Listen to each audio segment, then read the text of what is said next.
Hello everyone. तो world geography में हमारा टॉपिक चल रहा था। वर्ल्ड ज्योग्राफी का जो एक टॉपिक पहले हो चुका है महासागर का, ये सेकंड टॉपिक है महाद्वीप का। ठीक है, तो आज हम महाद्वीप को देखने वाले। जिस प्रकार से हमने महासागर को बिल्कुल अच्छी तरीके से मैप के हिसाब से पढ़ा था, उसी प्रकार से हम आज महाद्वीप को भी देखने वाले।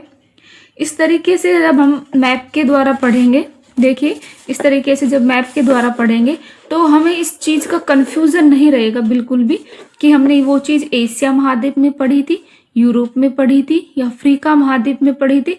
इस प्रकार से जैसे अब हम जहाँ लिख रहे हैं तो उस हिसाब से हमको ये चीज़ याद रह जाएगी कि ये सब चीज़ हमने एशिया महाद्वीप के लिए पढ़ी थी।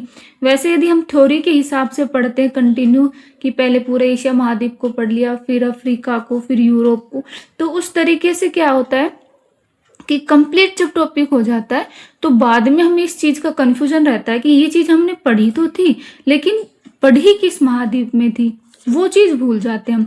तो हमने इस चीज़ का तोड़ निकाला है। क्यों ना हम इस प्रकार से पढ़ें कि इस मैप के द्वारा ऐसे पढ़ें कि हमें इस चीज़ का पता रहे कि ये चीज़ हमने जो पढ़ी है वो किस महाद्वीप में पढ़ी है। ठीक है, तो आज बिल्कुल जो महाद्वीप का जो कन्फ्यूज़न था वो बिल्कुल क्लियर हो जाएगा। छोटी छोटी जो चीज़ें हैं आज बिल्कुल अच्छे से समझ में आ जाएगी। ठीक है, तो सबसे पहले जैसे अब हमने महासागर पढ़ा था तब भी आपको बताया था, इस प्रकार से हमने ये सभी महाद्वीप को इस प्रकार से बना लिया है। कौन सा महाद्वीप कहाँ है ये सब आपको अच्छे से पता होना चाहिए। जैसे यूरोप, ये यूरोप और एशिया है। यूरोप और एशिया के बीच में यहाँ पर यूराल और काकेशस पर्वत श्रृंखला ये इसको अलग कर देती है, यूरोप और एशिया को।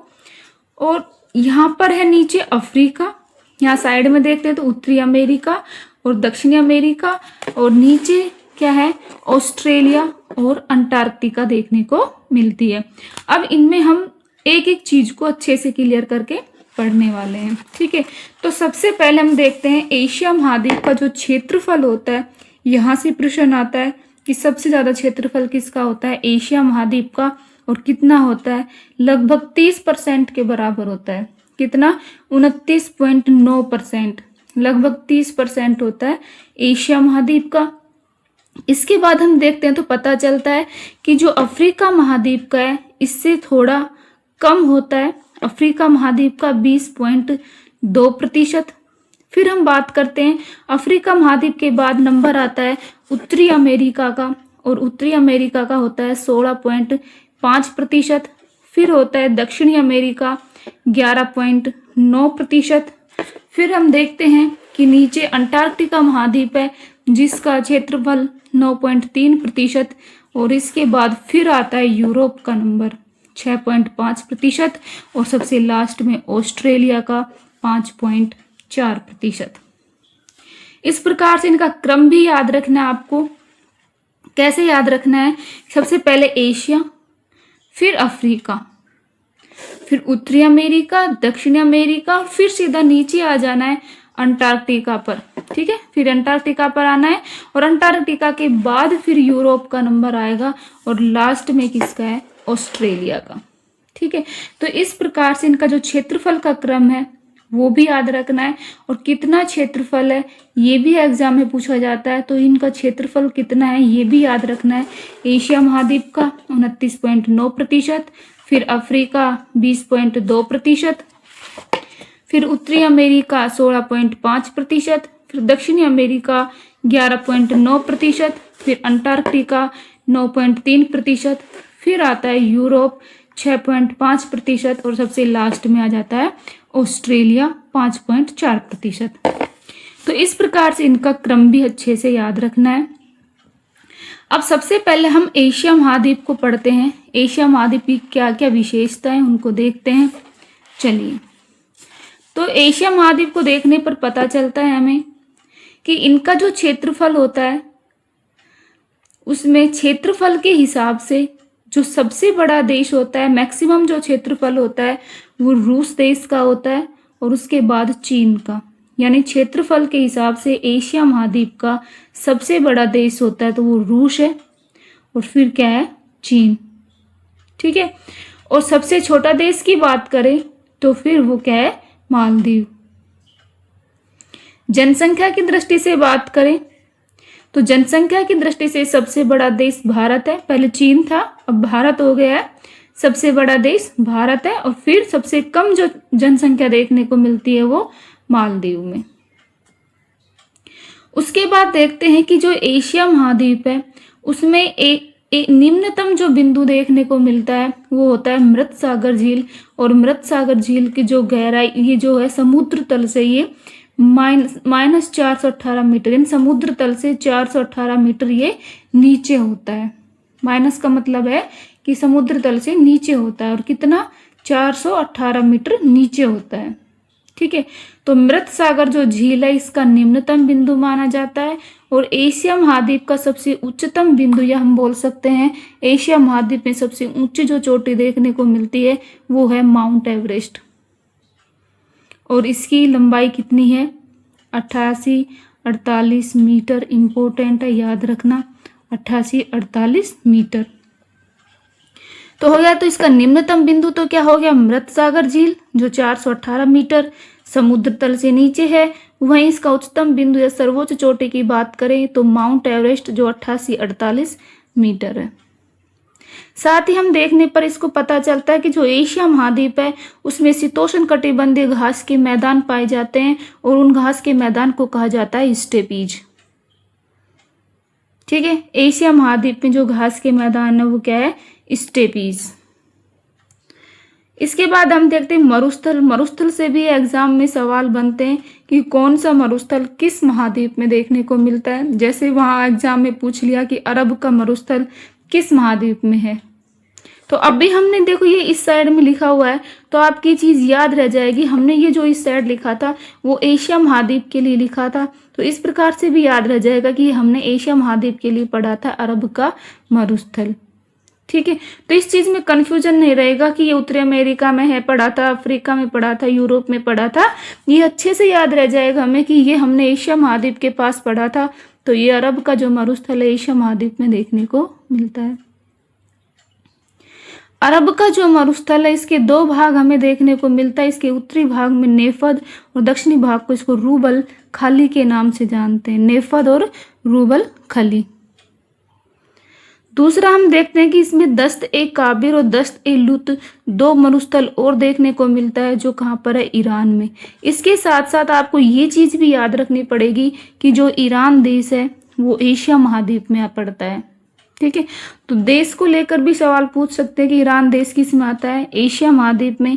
वहीं हम देखते हैं कि जो थार का मरुस्थल है वो भारत और पाकिस्तान में है। तकलामाकन जो मरुस्थल है वो चीन में है। गोबी का मरुस्थल मंगोलिया में है और काराकुम मरुस्थल किर्गिस्तान में है। तो ये सब के सब मरुस्थल ऐसे भी याद रखने हैं कि ये एशिया महाद्वीप के हैं। दूसरा, ये देश कौन से में है। साथ ही ये भी याद रखना है कि ये जो देश हम पढ़ रहे हैं ये देश एशिया महाद्वीप के हैं। ठीक है, तो डायरेक्ट पूछ सकते हैं कि चीन, मंगोलिया, किर्गिस्तान जो देश है वो किस महाद्वीप में आते हैं, तो एशिया महाद्वीप में। ठीक है, तो इस प्रकार से इसके जो मरुस्थल हो गए बिल्कुल इजीली तरीके से आपको याद हो गए होंगे। अरब का मरुस्थल, दस्त-ए-काबिर, दस्त-ए-लुत। दूसरा, थार का मरुस्थल, तकलामाकन मरुस्थल, गोबी का मरुस्थल और काराकुम मरुस्थल। तो ये सभी मरुस्थल हो गए एशिया महाद्वीप के। तो इस प्रकार से हमने ये जो विशेषता पढ़ ली एशिया महाद्वीप की कंप्लीट हो जाती है। इसी प्रकार से बाकी महाद्वीप की भी हम देख लेते हैं। तो अब इसके बाद देखते हैं यूरोप की। यूरोप महाद्वीप में देखने पर पता चलता है, चाहे क्षेत्रफल की बात करें या जनसंख्या की बात करें, तो सबसे जो बड़ा देश है जनसंख्या के हिसाब से या क्षेत्रफल के हिसाब से रूस आता है। ध्यान रखना है जो रूस है वो यूरोप में भी आता है और एशिया में भी आता है। ठीक है, तो जो यूरोप में भी सबसे बड़ा जो देश है वो रूस रहेगा और सबसे जो छोटा देश रहेगा जनसंख्या की दृष्टि से भी और क्षेत्रफल की दृष्टि से भी जो सबसे छोटा देश रहेगा वो रहेगा वेटिकन सिटी।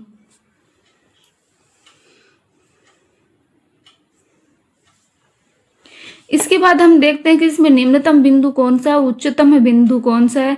तो इसमें देखने पर पता चलता है कि इसका जो निम्नतम बिंदु होता है वो कैस्पियन सागर है।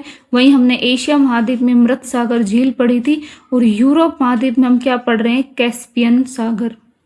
ये कैस्पियन सागर यही है जो यूरोप और एशिया के मध्य देखने को मिलता है। तो यूरोप महाद्वीप का जो सबसे निम्नतम बिंदु माना जाता है वो कैस्पियन सागर माना जाता है, जो समुद्र तल से 28 मीटर नीचे है। दूसरा इसका उच्चतम बिंदु, या कह सकते हैं इसकी उच्चतम जो चोटी है वो माउंट एल्ब्रूज है। ध्यान रखना इनकी जो चोटी होती है वो डायरेक्ट एग्जाम में आती है। तो चोटी जो होती है, उच्चतम जो बिंदु है, इनको अच्छे से याद रखना कि यूरोप महाद्वीप की जो उच्चतम चोटी है वो क्या है, माउंट एल्ब्रूज। कितनी मीटर है, 5642 मीटर। ठीक है, उसके बाद हम देखते हैं कि इसमें एक आल्पस पर्वत भी पाया जाता है जिसकी सबसे ऊंची चोटी माउंट ब्लांक। ये भी एग्जाम में पूछ जाती है कि यूरोप महाद्वीप में पाए जाने वाले जो आल्पस पर्वत है उसकी सबसे ऊंची चोटी कौन सी है, माउंट ब्लांक। तो ये माउंट ब्लांक तो है आल्पस पर्वत की, और पूरे यूरोप की बात करें तो वो कौन सी है, माउंट एल्ब्रूज। ठीक, इसके बाद हम आ जाते हैं अफ्रीका महाद्वीप पर, डायरेक्ट नीचे आ जाते हैं अफ्रीका महाद्वीप पर। तो हम देखते हैं कि भूमध्य जो सागर है वो यूरोप और अफ्रीका को अलग करता है, वहीं जो स्वेज नहर है वो एशिया और अफ्रीका को अलग करने का काम करती है। भूमध्य सागर यूरोप अफ्रीका के मध्य, और वहीं स्वेज जो नहर है एशिया और अफ्रीका को अलग करने का काम करती है। अफ्रीका में 54 देश, सर्वाधिक देश देखने को मिलता है अफ्रीका में, कितने हैं, 54 देश है।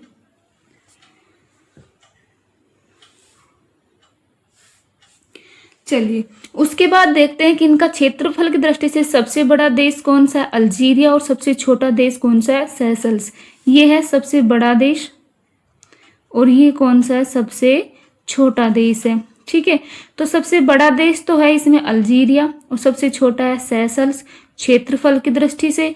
वहीं जनसंख्या की बात करें तो सबसे बड़ा देश देखने को मिलता है नाइजीरिया और सबसे छोटा है सेशल्स। तो इसमें जो सेशल्स है वो क्षेत्रफल के हिसाब से भी सबसे छोटा है और जनसंख्या के हिसाब से भी सबसे छोटा है। फिर इसमें बात करते हैं निम्नतम बिंदु और उच्चतम बिंदु की। तो जो निम्नतम बिंदु है अशाल झील है।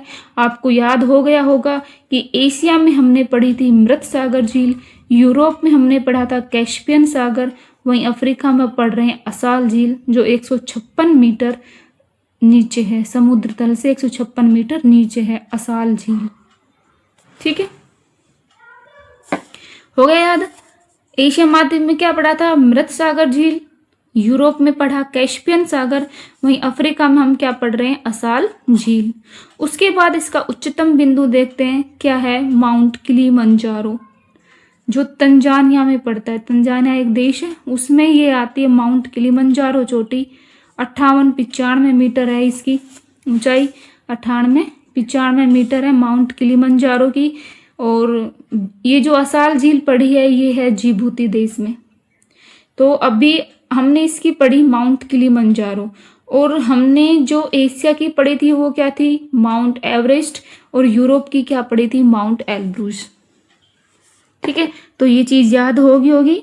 एशिया की माउंट एवरेस्ट पढ़ी थी, यूरोप की माउंट एल्ब्रूज पढ़ी है, और अफ्रीका की हम पढ़ रहे हैं माउंट किलिमंजारो जो तंजानिया देश में पड़ती है, और इसकी जो ऊंचाई है वो है 58-95 मीटर।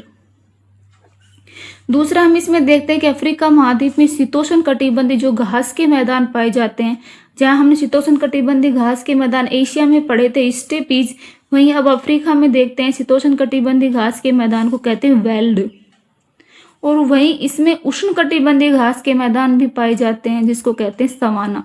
तो इसमें एग्जाम में आता भी है कि सवाना जो घास है के मैदान है वो किस महाद्वीप में आते हैं, अफ्रीका महाद्वीप में। ठीक है, तो इस चीज को याद रखना कि अफ्रीका महाद्वीप में शीतोष्ण कटिबंधीय घास के मैदान को वेल्ड कहते हैं और उष्ण कटिबंधीय घास के मैदान को सवाना कहते हैं। इसके बाद इसमें मरुस्थल देखते हैं कौन कौन से मरुस्थल है अफ्रीका महाद्वीप में। सहारा मरुस्थल है जो विश्व का सबसे बड़ा मरुस्थल माना जाता है, सहारा मरुस्थल, कालाहारी मरुस्थल और नामीब मरुस्थल। ये 3 मरुस्थल है, सहारा मरुस्थल, कालाहारी मरुस्थल और नामीब मरुस्थल।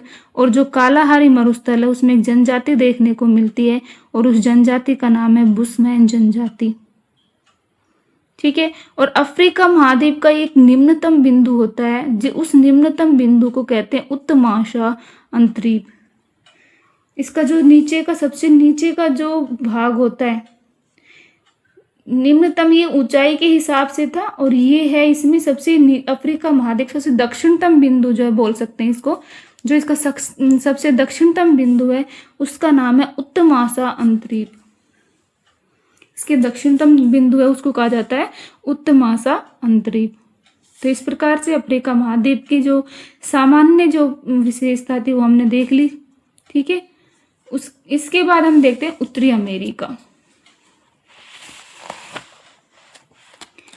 उत्तरी अमेरिका में हम देखते हैं तो क्षेत्रफल के हिसाब से सबसे बड़ा देश है कनाडा, वहीं सबसे छोटा देश है सेंट किट्स एंड नेविस। जनसंख्या के हिसाब से उत्तरी अमेरिका का सबसे बड़ा देश है यूएसए और सबसे छोटा देश है सेंट किट्स एंड नेविस।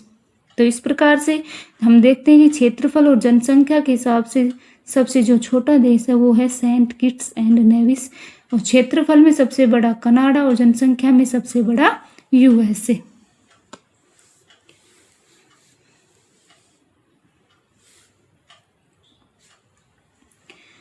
चलिए उसके बाद हम देखते हैं कि इसका जो निम्नतम बिंदु है कौन सा है और उच्चतम बिंदु कौन सा है। तो निम्नतम बिंदु क्या हो गया, मृत घाटी। वापिस से रिवाइज करते हैं, एशिया महाद्वीप में निम्नतम बिंदु क्या पड़ा, मृत सागर झील। यूरोप में निम्नतम बिंदु क्या पड़ा, कैस्पियन सागर। वहीं अफ्रीका महाद्वीप में हमने पढ़ी थी असाल झील, और अभी हम यहाँ पर पढ़ रहे हैं उत्तरी अमेरिका में मृत घाटी। कौन सी घाटी, मृत घाटी। उच्चतम बिंदु क्या है इसका, माउंट मैकिनले या माउंट डेनाली जो चोटी है, यानी सर्वोच्च जो चोटी देखने को मिलती है उत्तरी अमेरिका में वो है माउंट मैकिनले या माउंट डेनाली। इसमें जो शीतोष्ण कटिबंधीय जो घास के मैदान पाए जाते हैं उसको कहते हैं प्रेयरी, ठीक है। ये गेहूं के लिए प्रसिद्ध है इसलिए इसको बोल देते हैं ब्रेड बास्केट, ब्रेड बास्केट बोलते हैं इसको। प्रेयरी इसमें शीतोष्ण कटिबंधीय घास के मैदान है। वहीं इसमें मरुस्थल की बात करें तो यहाँ पर कुछ मरुस्थल देखने को मिलता है, जैसे एरिजोना और मोजाबे। एरिजोना और मोजाबे जो यूएसए में है, और सोनोरन और चिहुआहुआ मरुस्थल जो मैक्सिको में है। कौन कौन सा हो गया, एरिजोना और मोजाबे मरुस्थल, सोनोरन और चिहुआहुआ मरुस्थल। ये जो दो मरुस्थल है ये लास्ट के ये दोनों मैक्सिको में है, और एरिजोना और मोजाबे हो गया इसमें यूएसए में, ठीक है। तो ये इस प्रकार से हमने जो सामान्य जो विशेषता थी उत्तरी अमेरिका की देख ली। साथ ही हम इसमें देखते हैं कि इसमें एक रॉकीज पर्वत आता है, ये इंपॉर्टेंट है। वैसे भी हम इसमें जो पर्वत पठार वाला चैप्टर, पर्वत पठार वाला जो मैप देखेंगे इसी में महाद्वीप में, वहां भी ये वापस देख लेंगे। तो इसमें ये भी याद रखना, इसमें रॉकीज पर्वत होता है और दक्षिणी अमेरिका में एंडीज पर्वत होता है, ठीक है। ये भी वापस आ जाएगा। पनामा जो नहर है उत्तरी अमेरिका को दक्षिण अमेरिका से अलग करने का काम करती है, पनामा नहर।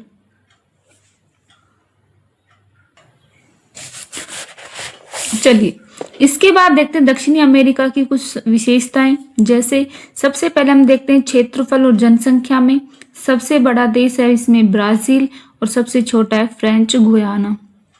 क्षेत्रफल हो या जनसंख्या दोनों में ही सबसे बड़ा कौन है, ब्राजील, और सबसे छोटा देश कौन सा, फ्रेंच गुयाना। इसके बाद इसके निम्नतम और उच्चतम बिंदु की बात करते हैं। तो निम्नतम जो बिंदु इसमें है वाल्डेज प्रायद्वीप, इसमें प्रायद्वीप आ गया। अब तक हम जो देख रहे थे वो क्या थी, या तो झील थी या फिर सागर समुद्र थे, ठीक है। और अब इसमें ये क्या, निम्नतम बिंदु वाल्डेज प्रायद्वीप। उच्चतम बिंदु है माउंट एकांगुआ, ये इंपॉर्टेंट है याद रखना। उच्चतम बिंदु सर्वोच्च चोटी की जो बात करते हैं तो वो है माउंट एकांगुआ। शीतोष्ण कटिबंधीय घास के मैदान को कहते हैं पंपास, जो अर्जेंटीना में है। वहीं उष्ण कटिबंधीय घास के मैदान को कहते हैं कंपास। इसमें थोड़ा ध्यान रखना, शीतोष्ण का तो है पंपाज और उष्ण का है कंपास, क्योंकि ऑप्शन में ये दोनों ही आते हैं जब आएगा ये एग्जाम में। तो पंपास तो है शीतोष्ण कटिबंधीय, और कंपास और लानोस दोनों क्या है, उष्ण कटिबंधीय। कंपास और लानोस दोनों क्या है, उष्ण कटिबंधीय।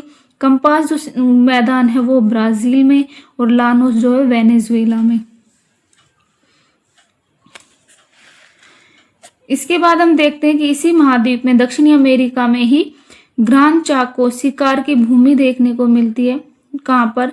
बोलिविया, पराग्वे और अर्जेंटीना देश की जो सीमा है, बोलिविया, पराग्वे, अर्जेंटीना तीनों देश की जो सीमा है उस पर ग्रान चाको जो शिकार की भूमि में है। अमेजन सदाबहार वन, इम्पोर्टेंट, अमेजन जो वन है कहाँ पर देखने को मिलते हैं? दक्षिणी अमेरिका में, और इनको सैलवास के नाम से जाना जाता है। जो अमेजन सदाबहार वन है उनको सैलवास कहा जाता है। साथ ही इनको उपनाम दिया जाता है पृथ्वी का फेफड़ा या फिर कार्बन सैंक। किसको? अमेजन को। और इस महाद्वीप को कहा जाता है पक्षियों का महाद्वीप। ठीक है, तो ये जो विशेषता थी, सामान्य विशेषता ये थी दक्षिणी अमेरिका की। और इसके साथ इसमें कुछ और विशेषता बच जाती है। क्या है वो? इसका मरुस्थल जो है अटाकामा और फ्रेंच गुयाना मरुस्थल। ये जो फ्रेंच गुयाना अर्जेंटीना में पड़ता है और अटाकामा जो मरुस्थल है वो चिली देश में पड़ता है। अटाकामा मरुस्थल विश्व का सबसे शुष्कतम मरुस्थल माना जाता है। अटाकामा कैसा है? सबसे शुष्कतम मरुस्थल है जो कहाँ पर है? दक्षिणी अमेरिका में। उसके बाद देखते हैं दक्षिणी अमेरिका का जो दक्षिणतम बिंदु उसको कहते हैं कैप हॉर्न या हॉर्न अंतरीप। क्या कहते हैं? कैप हॉर्न या हॉर्न अंतरीप। चलिए, उसके बाद देखते हैं अंटार्कटिका। अंटार्कटिका महाद्वीप जो है इसका निम्नतम बिंदु देखने को मिलता है बेंटल ट्रेंच, और इसका उच्चतम बिंदु है माउंट विंसप मैसिव। ये उच्चतम बिंदु, उच्चतम चोटी जो है माउंट विंसप मैसिव 4140 मीटर है। इसी अंटार्कटिका महाद्वीप में एक पर्वत देखने को मिलता है जिसका नाम है क्वीन मोड पर्वत, और एक सक्रिय ज्वालामुखी है जिसका नाम है इरेबस, सक्रिय ज्वालामुखी इरेबस। और एक ग्लेशियर है जिसका नाम है लैम्बर्ट ग्लेशियर, जो विश्व का सबसे बड़ा ग्लेशियर माना जाता है, लैम्बर्ट ग्लेशियर। यहीं पर एक नदी देखने को मिलती है जिसका नाम है आनेक्स नदी, और झील है वीदा झील। तो ये अंटार्कटिका महाद्वीप की विशेषताएं हो गई।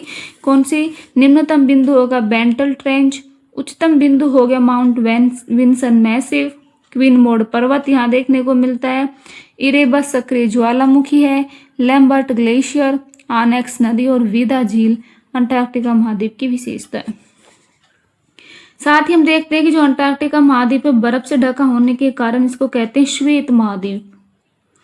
यही है विज्ञान को समर्पित महाद्वीप, और इसको कहा जाता है खिसकता हुआ महाद्वीप। इस अंटार्कटिका महाद्वीप पर जाने वाले जो पहले भारतीय थे वो थे रामचरण, और दक्षिण ध्रुव पर जाने वाले पहले भारतीय, ये भी पहले भारतीय ही है, गिरिराज सिंह। इसके दक्षिण ध्रुव पर जाने वाले पहले भारतीय थे गिरिराज सिंह, और अंटार्कटिका पर जाने वाले पहले भारतीय थे रामचरण। ऑस्ट्रेलिया महाद्वीप की बात करें तो ऑस्ट्रेलिया महाद्वीप का जो निम्नतम बिंदु है वो है आयर झील जो 16 मीटर है। उच्चतम बिंदु की बात करें तो माउंट कोशियुस्को, कौन सा? माउंट कोशियुस्को, ग्रेट डिवाइडिंग रेंज में पड़ता है ये माउंट कोशियुस्को। और शीतोष्ण कटिबंधीय घास के मैदान को कहा जाता है डाउन्स। और वहीं यहीं पर पास में न्यूजीलैंड पड़ता है, और उस न्यूजीलैंड की सर्वोच्च चोटी है माउंट कुक। क्या है न्यूजीलैंड सर्वोच्च चोटी? Mount cook.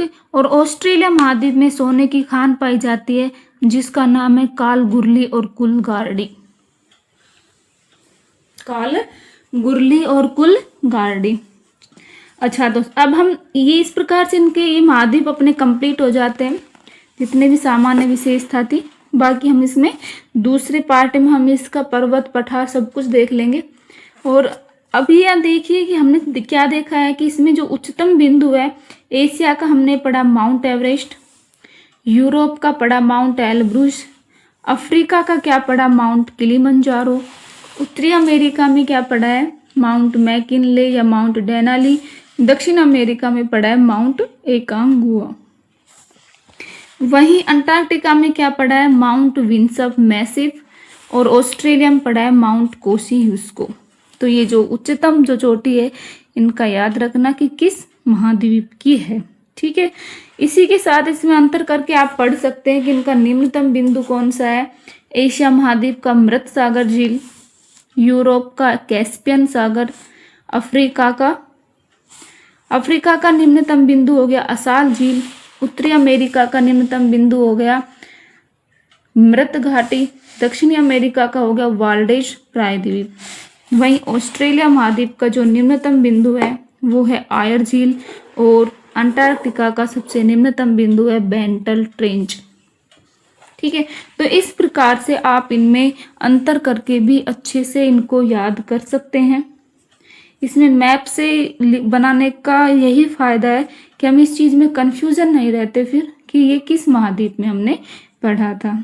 ठीक है, तो इस प्रकार से आप इनको बना के और याद कर लेना, अच्छे से याद हो जाएगा, ज़्यादा मुश्किल नहीं है। इसकी एक क्लास और हम इसमें कंप्लीट महाद्वीप फिर उसमें पढ़ लेंगे। ठीक है, वीडियो अच्छी लगी हो तो लाइक करना और चैनल को सब्सक्राइब कर देना। धन्यवाद।